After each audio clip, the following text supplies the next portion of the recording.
In this lesson, we will learn how to judge a class for the 4-H Cotton Boll and Consumer Judging competition.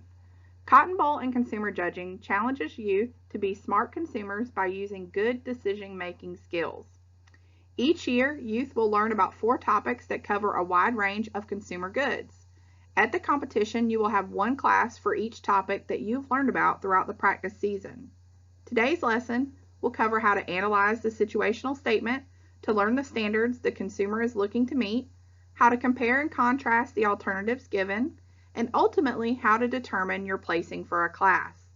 But first, let's watch a video from North Dakota State University Extension on the basics of consumer judging.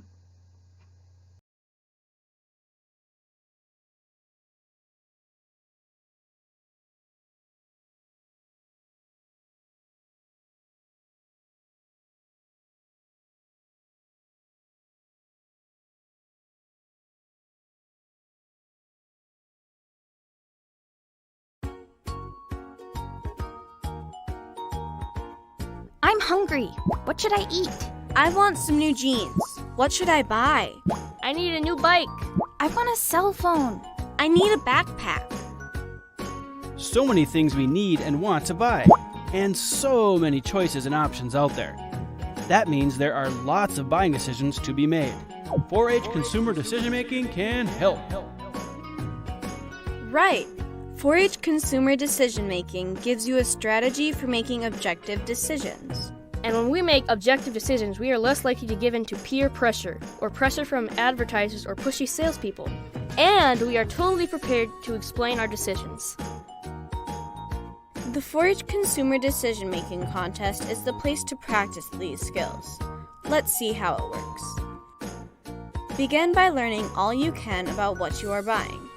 Just read the 4-H study guide that is provided for you. For example, if you want to buy jeans, you'll learn about different fabrics, qualities, and styles that are available. Once you have the facts, you are ready for your first class. Wait, what? What's a class? A class is just a short story about someone who's making a buying or consumer decision. Check it out. Monroe is shopping for new jeans. He has $25 to spend and he needs a size 18. He prefers a relaxed fit pair of jeans with straight legs. Wait, how do I remember all of that? You can draw a decision-making grid, like this. Did you notice what's important to Monroe? $25, size 18, relaxed fit, and straight legs. Those are his standards, listed in order of importance, and they are placed on the left side of the grid. Then, the 4 items to choose from are listed across the top. Now we can compare to see which items meet which standards. Oh, I get it. I could use this for buying anything. Absolutely. Tell me what you're thinking. Well, I want to get a new mountain bike. I have $100 and my favorite color is red. Cool! Those are your standards. Now you're ready to go shopping. You have the tools you need to make a wise consumer decision. We make decisions every day. The skills you learn in 4-H consumer decision making prepare you for doing it well. Take advantage of the opportunity. Contact your local NDSU Extension agent for more information about the 4-H Consumer Decision Making Contest.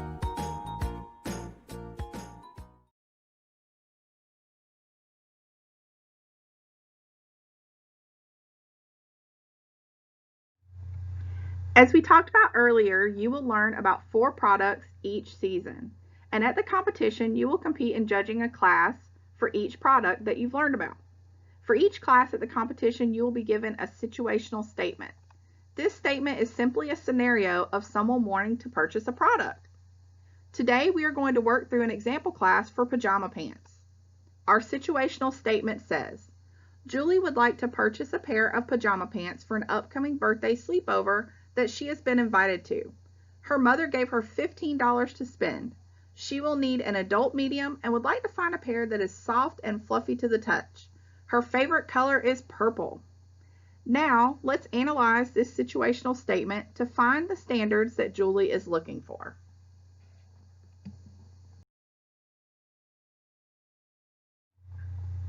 At the competition, you will be allowed to use a blank product comparison form that is pictured on the right of our screen. This chart allows us to keep track of the important information in the class. After reading the situational statement, the next step is to determine the standards that the consumer is looking for. When shopping, everyone has needs and wants that they're looking for in a product that they would like to purchase. Typically, in a situational statement, the standards are given in order of most important to least important. Two things that contrast this rule are budgets and allergies. We wouldn't want to purchase something that is over our budget or that could harm us. So let's look back at Julie's scenario for pajama pants. The first thing listed is that she has a $15 budget. So on our product comparison form, we will put $15 in the first standard box. She then states that her clothing size is medium, so that will go in the second standard box. In the third standard box, she listed that she is looking for a fabric that is fluffy and soft. And finally, she states that her favorite pair is purple, so we can assume that she is looking for a purple pair of pajama pants. And that will be our fourth standard and go in the fourth standard box. Once we have our standards listed on our product comparison form, it is time to look at all of the options available for purchasing. Our goal is to form a placing. This means that we rank our options from best to worst for that scenario. So let's take a look at the options for Julie. At the competition, you will be given 4 product alternatives to place in order of best to worst. Those options will look something like this. You will have a page of information with a picture or the actual product in front of you to analyze. We can see our options here for Julie. At the competition, you don't have to start with product 1 to analyze. All you need to do is gather all of your information for each option on your product comparison form, then step back and analyze your chart to determine your ranking. So for example, you can write down all of the information for product 4 on your form first. Now, let's look closer at the alternatives listed for Julie.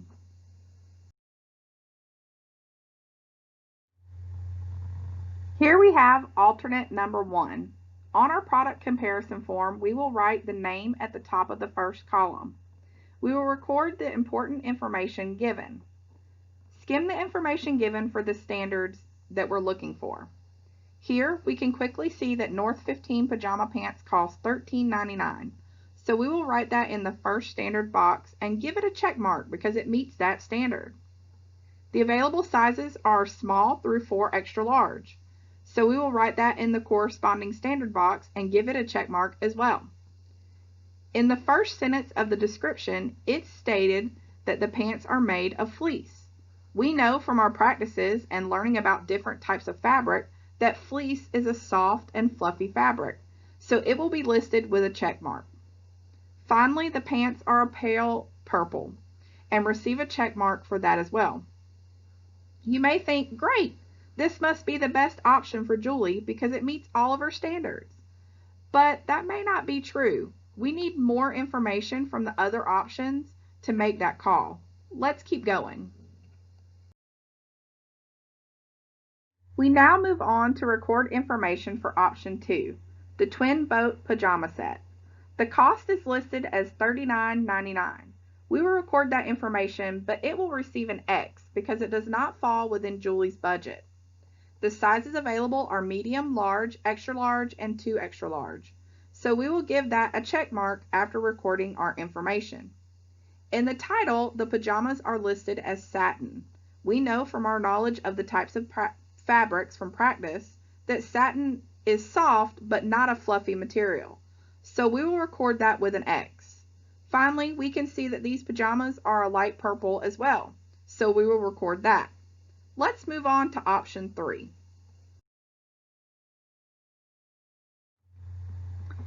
In option 3 from Pajama Mania, we see that the cost is $19.99, which is over Julie's budget. We will list that with an X. The sizes available are extra small through adult to extra large. That meets Julie's need, so we will note that in our recorded information. It is a fleece material which is fluffy and soft, but unfortunately it is red and black, which does not meet what Julie is wanting. We will record those pieces of information as well. So far, we're thinking that option 1 is our best choice. But let's continue to alternative number 4 and get that information. Finally, we are on our last option, a pair of lifestyle pajamas. The cost is $10.99, which falls within our budget. The sizes are small through extra large, which also meets Julie's needs. They are fleece, which we know is fluffy and soft, and they're purple, which is Julie's favorite color. This option also meets all of Julie's needs. I think we need to take a step back and analyze our product comparison chart. After we've recorded all of the important information about our available options, we need to determine a placing for the class. Remember, a placing is where you rank the options in order of best to worst. So we will need to figure out a placing for Julie. In looking at our chart, there are 2 items that meet all of Julie's requirements and 2 that don't meet all of her standards. We call that pairing. In our top pair, the 2 that meet all of her requirements are options number 1, the North 15 pajamas, and options number 4, the lifestyle pajamas. When looking at those 2 options, number 4 is much more affordable than the other, and we all like to save money. So option 4 is clearly the best option for Julie, which means that option 1 is the second best option for Julie. Now let's look at our bottom pair. This is a much more difficult decision. Option number 2 is much more expensive than option number 3. And while purple is something that Julie is looking for, in the situational statement, it was listed last, which means it's her least important standard. Fabric was actually listed over color in the situational statement. So for option 2, the twin boat pajamas, satin didn't meet the requirement either. With this information, we can see that option 3, the Pajama Mania pajamas, while they were the wrong color, is clearly the third best option for Julie. And that makes option 2, the twin boat pajamas, the worst option, falling to the bottom of the ranking. This means that our overall placing is 4, 1, 3, 2. We now know how to judge a class for Cotton Boll and consumer judging. It is important to write good notes in case you need to break a pair like we did. You will also be required to present a set of reasons over one class to a judge. You will learn more about reasons in another lesson, but it is important to also note that having good notes will be helpful for reasons as well.